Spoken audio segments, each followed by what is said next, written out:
السلام عليكم ورحمة الله تعالى وبركاته، مرحبا بكم جميعا. ما تبخلوش علينا بلايك وبارطاجيو الفيديو وشاركوا في القناة باش يوصلكم كل ما هو جديد بحول الله. هذه مقابله كلشي كيتحدث عليها. واش ممكن يلتقي الفريق المغربي مع الفريق الفرنسي في الوقت اللي تاهلنا للدور الثاني فين تحقق الامر؟ دابا غادي نوقفوا كيفاش تنظروا حنا المقابله. هذا شيء تحدثنا عليه. الان انا بغيت نتخاصم معكم كيفاش تنظر للصحافه الفرنسيه هذه المقابله. ولما تنقول الصحافه الفرنسيه تنقول التحاليل ديالهم كيفاش يشوفوا، بغض النظر على كيفاش تكون المقابله. واش المقابله صعبه ام لا اقول سهله؟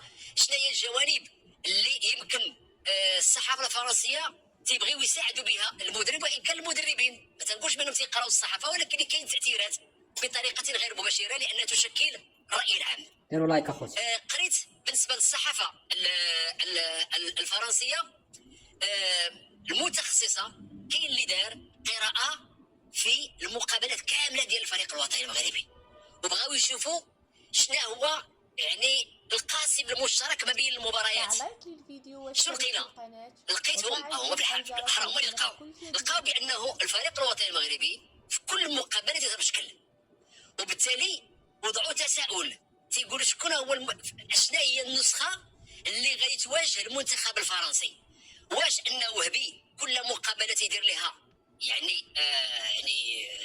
تكتيك معين، ام انه الظروف ديال المباراه تتخلي انه اللاعبين يتكيفوا مع الطريقه باش لعب الخصم ومع النتائج المسجله، لما تكونوا متعادلين، لما تكونوا رابحين، ولا تكونوا خاسرين. اذا باش نرجعوا للمقابله ديال فرنسا، المقابله ديال فرنسا لقاو هما بغاو يديروا الجوانب ديال القوه والجانب ديال الضعف عند الفريق الوطني المغربي. نتحدث عن الصحافه الفرنسيه ما تنقول شيء اش غيدير المدرب ولا الفريق اللي مرشح ولا هاكي غنلعبوا باش نربحوا المقابله. حنا غير نتقاسم معكم كيفاش دارت الصحافه الفرنسيه. تذكروا على اول شيء تيقول لك بانه كاين واحد المفارقه باغادوس، يعني واحد المفارقه عند دياز مثلا. كيفاش هاد دياز 4 تمريرات ولكن باقي ما ظهر شيء بشكل كبير.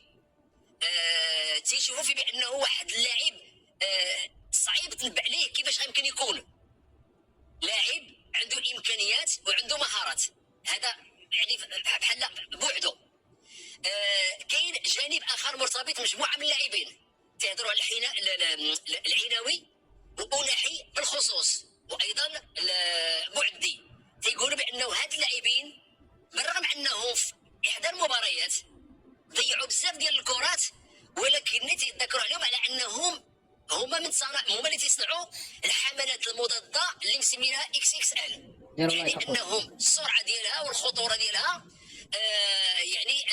خاص الانسان يرد معها البال.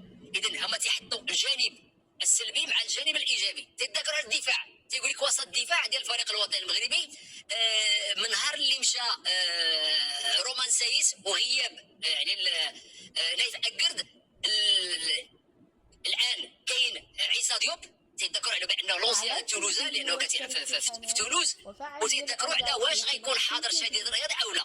ولكن في المقابل تيقول لك عندهم واحد جوج ديال اللاعبين 5 نجوم اللي هما المزراوي وأوناحي. اذا انت تشوف بحال تيقول لك واحد كاين ماشي عدم الفهم، تيقول لك بانه كاين شي حاجه في الفريق الوطني المغربي فيها جانب قوي بزاف، وفيها بعض الامور اللي تيشوفوهم تعتبروهم امور سلبيه. تنمشيو نزيدوا للخط الامامي، وضعين تساؤل واش غيكون الصبر ولا ما غيكونش هاي.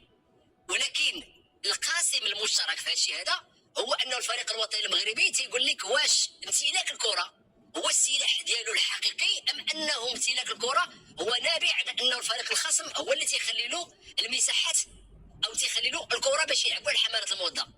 لقيت بانهم تيذكروا على انه الخطوره ديال الفريق الوطني ما تجي الا عن طريق الحملات المضاده، وقالوا بانه الفريق الوطني المغربي لما تيكون مثلا امام فريق مشكل دفاع بشكل كبير تلقى صعوبه في الاختراق.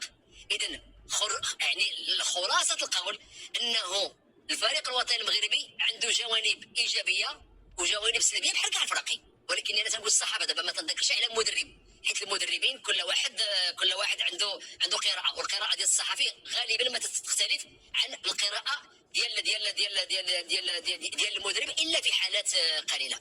اذا الخلاصه انهم تيقولوش من وجه غيظهر الفريق الوطني المغربي. ديروا لايك كيفاش اخوتي شنو الوجه اللي وبارطاجيو. غيلعب فيه؟ واش غيلعب به بالوجه ديال نهار البرازيل ولا نهار هولندا ولا نهار كندا؟ وتاكدوا على انه كندا هذاك الصوت الثاني والاهداف السرعه باش سجلت تيقولوا هذيك هي الخطوره الكبيره ديال الفريق الوطني المغربي. اذا بالنسبه لنا حنا انا عطيت بعض الامور اللي تحدثوا عليها محلوا المباراه ولقاو بانه كاين لاعبين عندهم امكانيات وعندهم مهارات، وقالوا بانه حتى اللاعبين البدلاء حتى هما عندهم امكانيات رهيبه. ولكن الخلاصه ديال القول انهم تيقولوا بانه الحملات السريعه الخاطفه لي كونتر اتاك هما الخطوره ديال الفريق الوطني المغربي، والا تكتلتي على مستوى الدفاع تلقاو صعوبه في الاختراق. اذا دابا الان الكره عند المؤوبي وعند ديدوشو. اذا كيفاش غيتعاملوا؟ هذه هي الامور اللي غادي نكتشفوها. انا قلت غير الجوانب اللي ما كنت يعرفوها بزاف ديال الناس، لانه الشيء اللي قالوا الفرنسيين ماشي هو شي حاجه اللي هي جديده، انما غير باش نبين بانهم عارفين بان الفريق الوطني المغربي عنده القوه ديالو، عنده كما تيشوفوا المكامن ديال الضعف. وان كان ما تنقولوا الضعف ما تنقولوش بانه يعني غير يعني اللعابه على قد الحال، لا ابدا. الفرنسيين فيهم ايضا اللي تيشوف بانه المقابله عند الفريق الفرنسي ماشي نقول سهله، ولكن في المتناول، لانه تيقولوا بانه عندنا لاعبين وعندنا. ولكن كاين فيهم اللي تيقول حذاري، الفريق الوطني المغربي ماشي شي فريق اللي عادي، لانه وضعوا في الجانب ديال انه وهبي. كيفاش دبر هذه المباريات اللي لعبها حتى الان تيقولوا بانه ناجح، لا في التغييرات ولا في طريقه اللعب ولا في الانضباط ولا حتى في الصعوبه ديال المقابله، خصوصا امام هولندا. إلا وصلتي لهنا وعجبك المحتوى اكتبوا لي آراءكم في التعليقات، ما تنساوش تدعمونا بلايك والاشتراك في القناة باش يوصلكم كل ما هو جديد، وبارطاجيو الفيديو باش يوصل أكبر عدد من المشاهدين. والسلام عليكم ورحمة الله تعالى وبركاته.